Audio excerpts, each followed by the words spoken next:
Hello, this is Trevor, and it is Saturday, November the 22nd, 2014. And with it being Saturday, it's time once again for our Tarot Card of the Week. For those of you just tuning in, we've been working through the Rider-Waite Tarot deck, and you'll find the videos for the preceding tarot cards that we've covered here on this YouTube channel. As well as underneath this video, I always put the link for my website, and you'll find that I've actually created a section there called Tarot Videos, and that puts the cards not just in the order that we've been covering them, but in kind of a good table of contents so that you can just look up a particular card as we've covered them. And eventually, we will have covered the whole deck. I've been really enjoying this process, and it's always interesting to me that sometimes you see something entirely new when you look at the cards and work with them. There's the kinds of study where we formally look at the symbolism of the cards, and there's some great resources online, and you'll also find links to those things on my website. Just a few, but some that I recommend, and that's in the useful links section. That's also where you'll find information about my work, about how I approach being an intuitive reader. I work partly with the cards as well as what I receive intuitively from the person. And it is always a learning experience for me. Even after 30 years of doing this professionally, I'm still getting the opportunity to learn and to carry what I learn with clients back into my own journey, because I'm still learning and I'm still growing. So you can find all that information on the link below this. It's at trevorsense.com. So and I should mention that I also read in person. That's the predominance of my work. But I'm also available for readings over Skype. That's something that has been newer in the last year. I'm really enjoying that, and it's been a great way to stay in touch with some of my clients and friends who have moved away, as well as the people that they like to refer me to. That's quite an honor. Anyway, enough about all that. Let's get into our card of the week. I'm shuffling the cards, and I always like to cut them. It's part of my tradition. And the card is the King of Wands. Now, I'm generally working with the interpretation of the card in an upright position. You'll find, even when you just buy the cards and you take them out of the box, there's the little booklet that comes with them that gives you just some very, very basic interpretations. And it talks about the card being right side up or upside down. Now, that can seem almost like it means this and here's the opposite. And there's different interpretations. I don't tend to always look so much at whether a card is right side up or upside down. I tend to look more at the cards in combination with one another.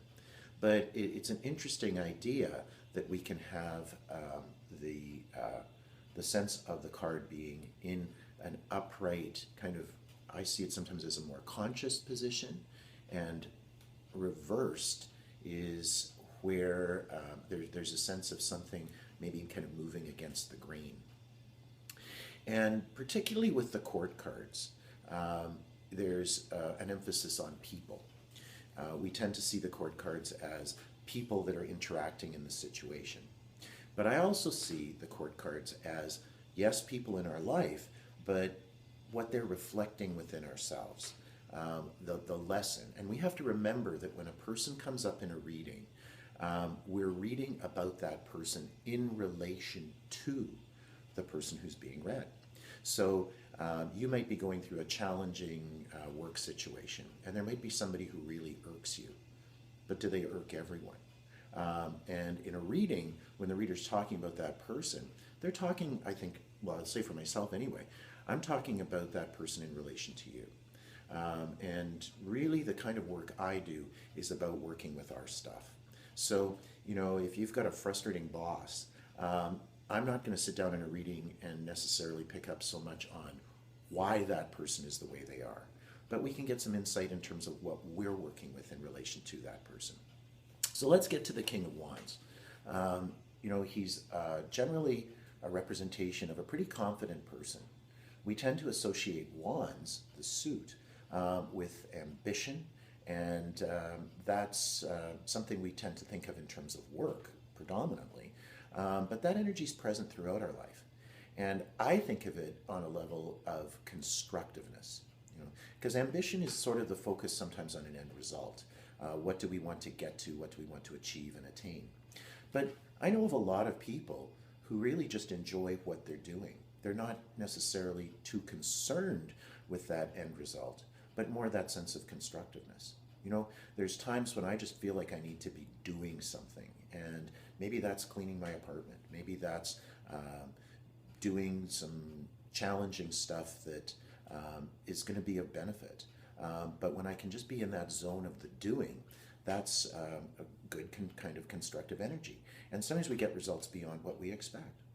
So let's look at the card itself, because there's some interesting little clues, and there's lots of information about the specific symbolism that you can find around some of those resources that I mentioned. One I like particularly is eclectictarot.com. Now, looking at how the card is designed, the King of Wands is holding that staff, the wand, and he's got it kind of up in front of himself. And we see this in a couple of other places in the Rider deck. The figure is holding the wand, almost like how an artist will hold up their thumb. It's sort of a surveying tool. It's almost like you can see him sizing up challenge, right? And there's references, you see the lions, right? So you think of a lion kind of energy that is confident, strong, that is kind of forthright and outgoing. And I think of the King of Wands as somebody who we want to kind of see as a leader, somebody who's leading by example, somebody who is constructive in terms of their approach to things. But, where I was talking before about reversals, and that's not necessarily the card being upside down, but when that energy is a little out of whack. Well, sometimes when the King of Wands is in that reversal, it's almost like there's so much focus on that achieving that it's kind of coming in a difficult way. And that's where we would think of this being somebody who's a bit high on themselves, and where there's a kind of vanity, where it's achievement, but it's not so much about that joy in the doing. It's about comparison and competitiveness, and there's a kind of vanity. I've written an article in the past that you'll find on my website. I'll include the link to that when you go to the website, and you'll find it. I associate the King of Wands reversed to, again, that sense of vanity. And I like to give funny little cultural references. And Carly Simon wrote a song way, way back in the early 70s called You're So Vain. And when she wrote it, there were a couple of people that people knew she had had interaction with. And one of the lines in the song is, "You probably think this song is about you." And people speculated as to whether that could be Warren Beatty or a variety of people like Jack Nicholson. And she really kind of talks about somebody that everybody, kind of notices and everybody wants. And sometimes we can really give our power to something like that. And, I love the fact that Carly never really revealed who the song was about. But Warren Beatty said, "Oh, come on, it's about me." And it certainly could apply. And I know, guys, that, you could describe as that King of Wands reversed. But is that a state we have to stay stuck in? I think I know some men who've done some really good inner work in terms of, recognizing, I'm achieving, but I'm not feeling satisfaction. And we can heal that, and we can move on from that. And we don't have to stay in that unfulfilling state of vanity. So it's an opportunity sometimes to see that element, to see that strength that we have, that beautiful gift, and just where we've been letting it own us.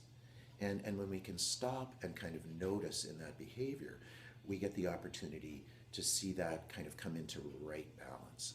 And then we can start using that constructively.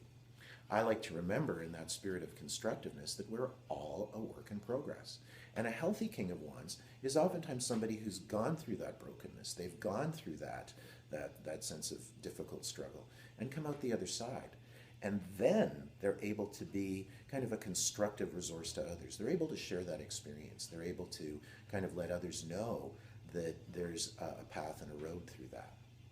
So thank goodness for people who are able to share that experience. I know they've been of great help to me sometimes when I'm a little high on my own supply or a little kind of out of whack. And we get to share the journey.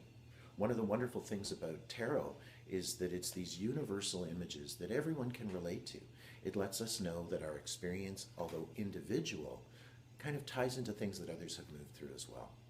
So I'm looking forward to a busy day today, and I'm going to carry that sense of constructiveness forward. Hope everyone has a constructive week. Take care, and bye for now.